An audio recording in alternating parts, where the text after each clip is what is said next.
खबरों के निष्पक्ष विश्लेषण के लिए सब्सक्राइब करें Janatantra TV and press the bell icon. Never miss any update. Rajasthan में सियासी टकराव बढ़ा, कांग्रेस का राजभवन घेरने का प्लान है।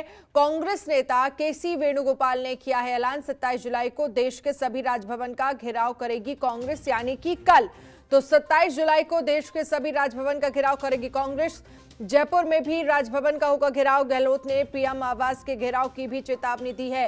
वहीं दूसरी ओर राजनीतिक हलचल के बीच अब राजभवन और कांग्रेस के बीच टकराव बढ़ता जा रहा है, जिसको लेकर 27 जुलाई को कांग्रेस सभी राज्यों के राजभवनों का घेराव करने वाली है। राजधानी जयपुर में भी राजभवन का घेराव होगा। कांग्रेस संगठन महासचिव केसी वेणुगोपाल ने ट्वीट कर राजभवन घेराव की घोषणा की है।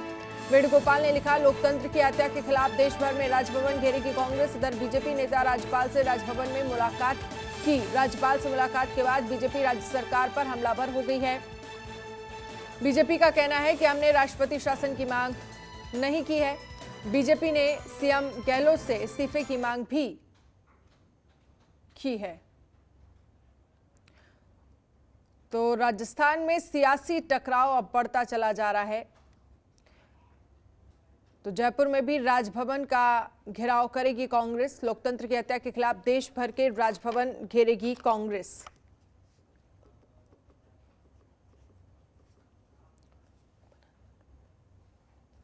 तो बड़ी खबर आपको दिखा रहे हैं, देश भर के राजभवन घेरेगी कांग्रेस। कांग्रेस प्रवक्ता हमारे साथ अर्चना शर्मा फोन लाइन पर जुड़ गई हैं। अर्चना जी, बहुत बहुत स्वागत है आपका जनतंत्र टीवी पर।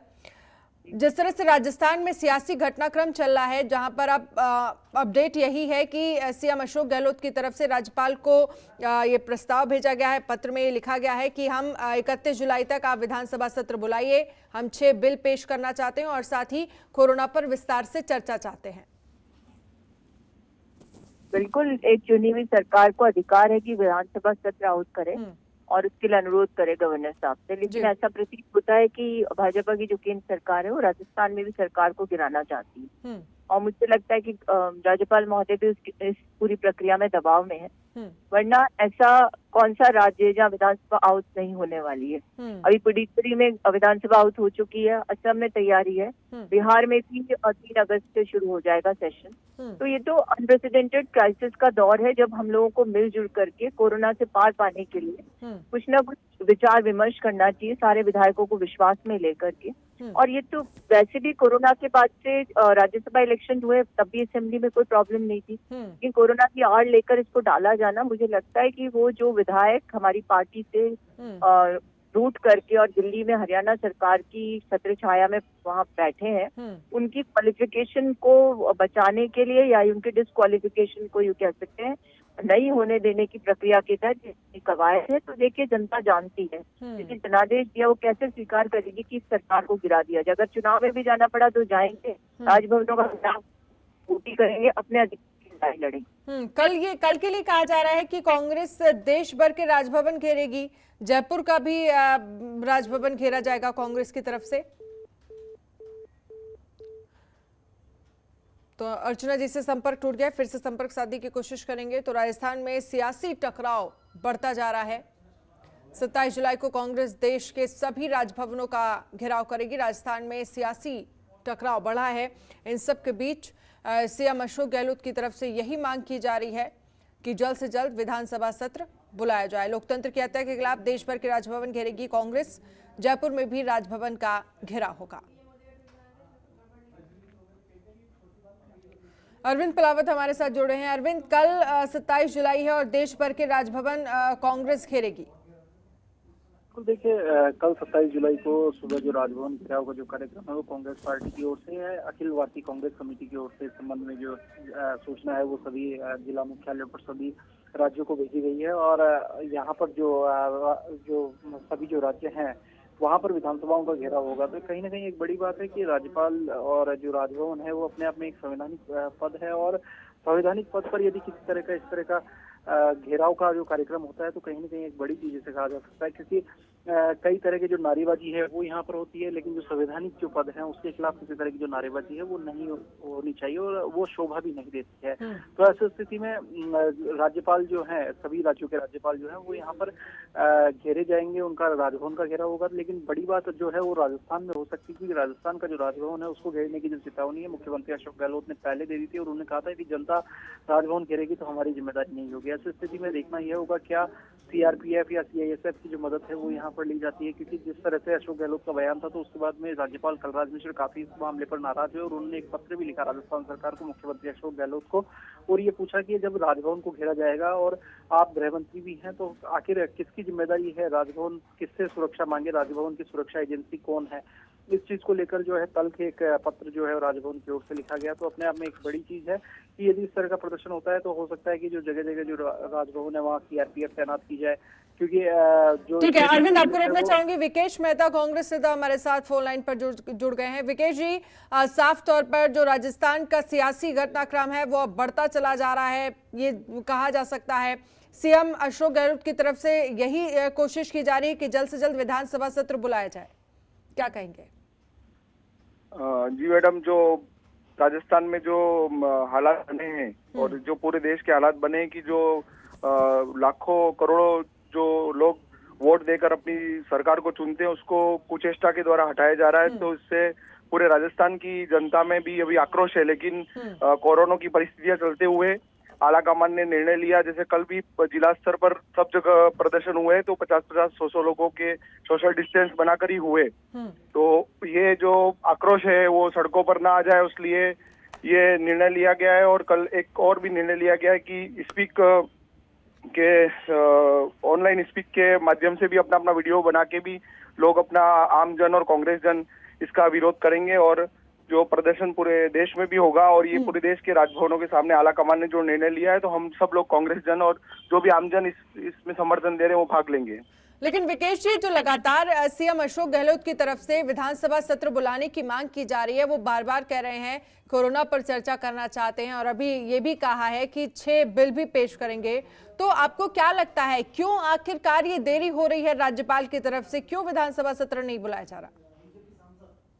देखिए कि हम लोग संवैधानिक तरीके से कई बार मुख्यमंत्री जी भी वहाँ पर निवेदन कर चुके हैं, विधायक पूरे जो है वो भी दे चुके हैं कि ये सत्र बुलाया जाए। अब देरी करने का कारण तो वहाँ से ही राजभवन से ही बताया जा सकता है, लेकिन पूरे राजस्थान की जनता का और जो लोकतंत्र का जो हिस्सा है कि सब मांग कर रहे हैं तो इनको बुलाना चाहिए। ठीक है विकेश जी, आप हमारे साथ बने रहिए। मनोज राजौरिया बीजेपी सांसद हमारे साथ फोन लाइन पर जुड़ गए हैं। मनोज जी, बहुत बहुत स्वागत है जनतंत्र टीवी पर। पहला सवाल यही है कि लगातार जो सीएम अशोक गहलोत की तरफ से ये कहा जा रहा है कि विधानसभा सत्र बुलाइए, हम कोरोना पर विस्तार से चर्चा चाहते हैं, अब 6 बिल भी पेश करने हैं। कांग्रेस आरोप लगा रही है कि बीजेपी की वजह से ये सारी चीजें हो रही है, क्या कहेंगे आप? देखिए, बड़ा दुर्भाग्यपूर्ण है कि मुख्यमंत्री अशोक गहलोत जी ऐसे निम्न स्तर के आरोप लगा रहे हैं। आपने पूरा घटनाक्रम देखा होगा कि किस प्रकार से माननीय राज्यपाल महोदय जी के पास मुख्यमंत्री जी और उनके साथ विधायक गए और उन्होंने एक जो कट मीटिंग हुई थी वहां पर नारेबाजी की गई और दबाव लेने की कोशिश की गई, छाती पे बैठकर कि अभी के भी आदेश कीजिए। और एक दिन के अंदर उनको समय नहीं दिया कि जो कुछ उनके जो सवाल थे, कुछ क्वेरीज थी कि क्या इमरजेंसी में या जल्दी नोटिस पे क्या क्या कारण है कि आप क्यों करना चाहते हैं, इसके बजाय वो दबाव देकर उनसे वहाँ दबाव पूर्वक हस्ताक्षर करना चाहते हैं। ये बहुत ही शर्मनाक घटना थी और मैं सोचता हूँ कि राज्यपाल कभी भी मना नहीं करते उनका, और मना करने के बाद में कैबिनेट अगर दोबारा उनको प्रस्ताव भेजती है तो उनको अनुमति देनी ही पड़ती है, संवैधानिक है, नियम है ये।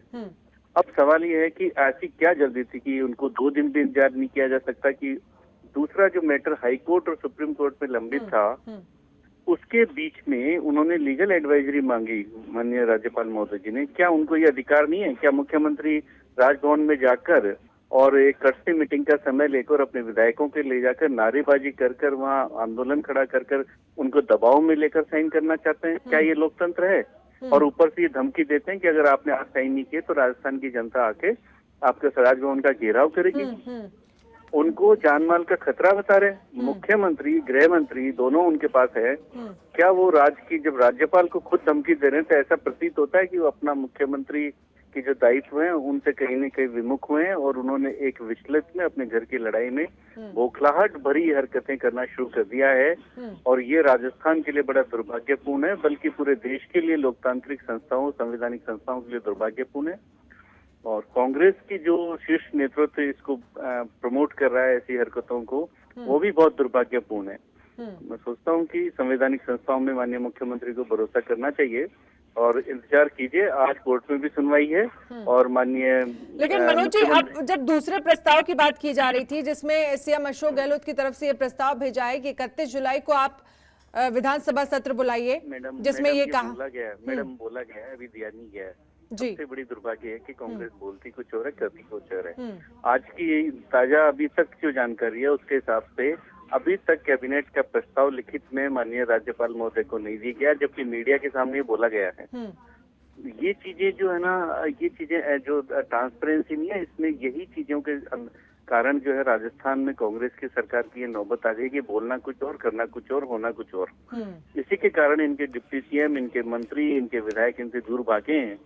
और उसकी दुख जो है इस कोरोना के संकट काल में, जब राजस्थान में कल 1120 नए कोरोना के मरीज आए हैं, हर जिले के अंदर कोरोना का विस्फोट हो रहा है, स्थितियां नियंत्रण से बाहर हो रही है और इनके विधायक और मंत्रिमंडल, यही मनोज जी प्रॉब्लम यही है कि जब बार बार सीएम अशोक गहलोत खुद चाहते हैं, वो कह रहे हैं कि विधानसभा सत्र बुलाकर हम चर्चा करना चाहते हैं, क्योंकि जिस तरह के हालात कोरोना को लेकर पूरे प्रदेश में और पूरे देश में चल रहे हैं, उसको लेकर वो चर्चा करना चाहते हैं।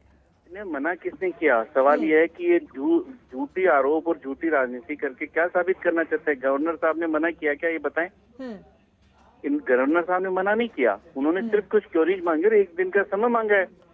इसमें भी आप दबाव बनाकर आप क्या साबित करना चाहते हैं? आप बिल्कुल बुलाइए, आपका स्वागत है। आप नियम अनुसार उनकी जो क्योरीज है उनका जवाब दीजिए कैबिनेट में और जल्द से जल्द बुलाइए। अपना जो भी आपको जो शंका है उनको साबित कीजिए। कौन मना करता है? चलिए ठीक है मनोज जी, बहुत बहुत शुक्रिया जी, हमसे बातचीत करने के लिए बहुत बहुत शुक्रिया।